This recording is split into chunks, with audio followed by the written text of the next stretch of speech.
What a predictable turn from Nancy Pelosi today. Well, she and her caucus, of course, have spent the better part of 2 years claiming that Donald Trump and Putin are basically spooning together. President Trump obviously seemed frightened in the presence of Putin. What was he afraid of? What is Putin blackmailing President Trump with? The only leader who he is totally true to is Putin. I've seen plenty of evidence of collusion. You don't need to be a lawyer. You don't need to have access to classified information. From an intelligence perspective, we need to make sure that the President of the United States is putting America first, not Russia. Oh, well, as Glenn Greenwald, The Intercept said today in a tweet, if Trump is literally controlled by Putin to the point where Trump is forced to act in the best interest of Russia at the expense of the U.S., which has been the prevailing claim, not of Dem fringes, but its mainstream, how can it be morally justified not to impeach him? Well, Nancy? Well, today, Pelosi said in a new interview, no to impeachment, adding, he's not worth it. No, wait a second. Is Nancy talking about Trump there or Mueller? Because now it looks like the special counsel may come up empty on this collusion deal. So Nancy just wants to move on from that to just plain old regular demonizing Trump 24/7. Well, and of course, Pelosi and company will get plenty of help from their state-run media outlets all the way through election 2020. He has more than 10,000 lies racked up already. But he'll forget he said it in 2 days, or he'll lie. Lies and obstruction of justice. Donald Trump's misogyny, racism, white nationalism. Saul Alinsky would be very proud, kids. But the ruthless demonization doesn't stop with our current political leadership, because what the left wants is a total transformation of our country, the remaking of our history. Enter stage left, their new socialist poster child, who's not only claiming that FDR's New Deal was racist, but that Ronald Reagan was racist too. I think a perfect example of how special interests and the powerful have pitted white working class Americans against brown and black working class Americans is Reaganism in the 80s, when he started talking about welfare queens. He's painting this like really resentful vision of essentially black women who were doing nothing, that were sucks on our country. And to think I didn't know that the word sucks could be used as a noun. Learn something new every day. Well, and to think that they actually lined up around the block to hear that searing intellect. Well, with such gratuitous meanness about one of the most beloved presidents of the past 50 years, the South by Southwest Festival should be renamed, I don't know, the Mouth and Mouth Worst Festival. And as we've documented here in The Angle week after week, month after month, there is a concerted, across-the-board effort in the Democrat Party to demonize the entire American experience and the American tradition by degrading anyone and anything that doesn't pass their own radical muster. Now, remember, the it kids of the moment, they could be the leaders of tomorrow, God help us, so it's important that we not merely dismiss these episodes. In fact, anyone interested in preserving our freedom and our free market, not to mention the historical record, must use these moments to teach a new generation the truth about the country we love, our triumphs and the tragedies that we should learn from.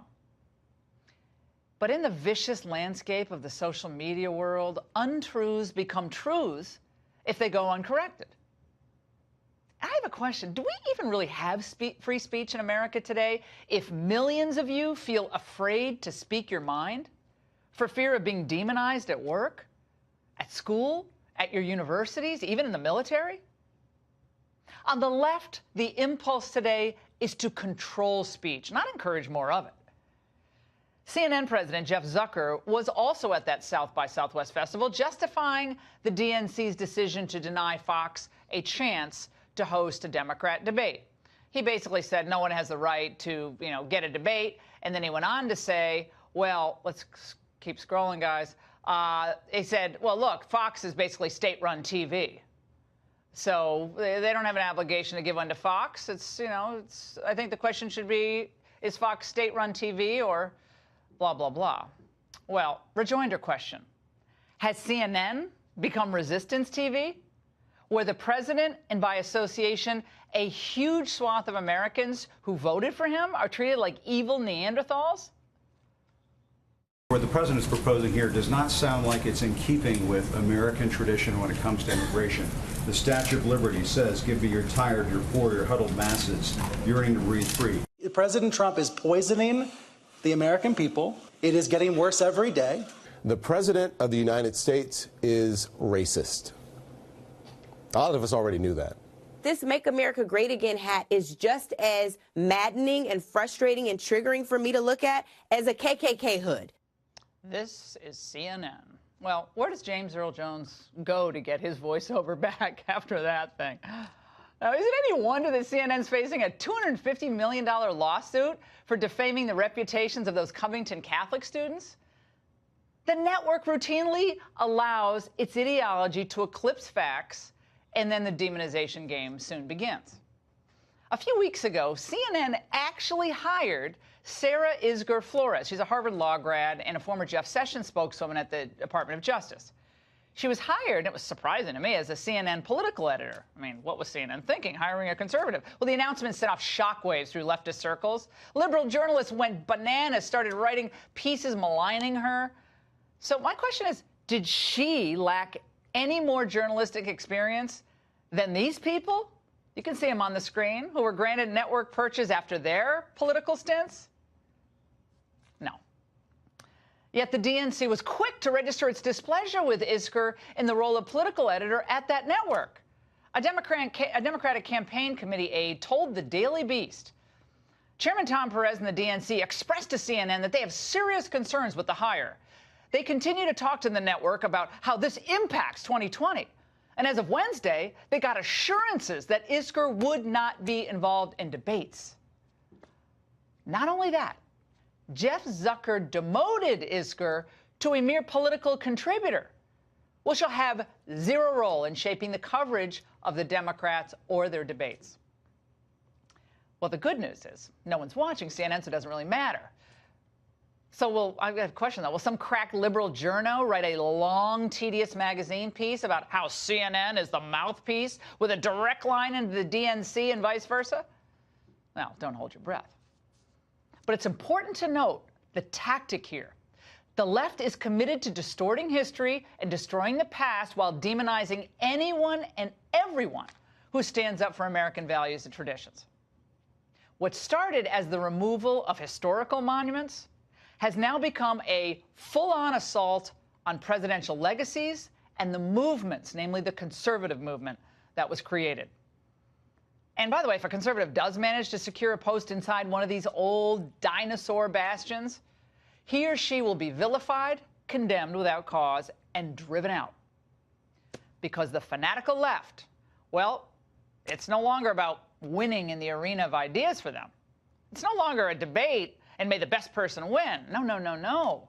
Instead, they just work to take players off the field with blindside hits. Hey, buddy.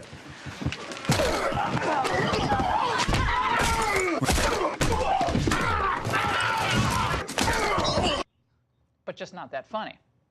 If Democrats want to make a difference, I have a suggestion. Why not start engaging instead of demonizing? You're welcome on this show anytime. How's that for openness? Meanwhile, Democrats don't really have any defense, do they, for what's happening, let's say, on the border, nor are they going to try to convince voters that they'd do a better job at leveling the playing field with China and forcing fairness in trade, or maybe how they'd raise your standard of living or have a stronger economy than Trump's. You know why they're going to not make that argument? Because they can't. All they really have left is some iteration of, you're a racist if you don't agree with us. That's not woke. That's just a sad joke. And that's the angle.